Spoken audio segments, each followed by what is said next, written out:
The Dassault Rafale and burst of fire, in a more military sense, is a French twin-engine canard delta-wing multi-role fighter aircraft designed and built by Dassault Aviation.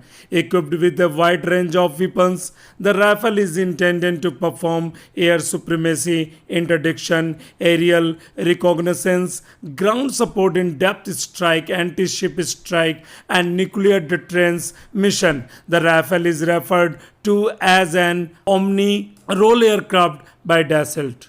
Dassault Rafale और आग का फटना एक अधिक सैन्य अर्थ में एक फ्रांसीसी जुड़वा engine canard delta wing multi role लड़ाकू विमान है जिसे डैसल्ट एविएशन द्वारा डिजाइन और निर्मित किया गया है। हथियारों की एक विस्तृत श्रृंखला से लैस राफेल का उद्देश्य हवाई वर्चस्व, अवरोधन, हवाई टोही, जमीनी समर्थन, गहन हड़ताल, जहाज विरोधी हड़ताल और परमाणु निरोध मिशन करना है।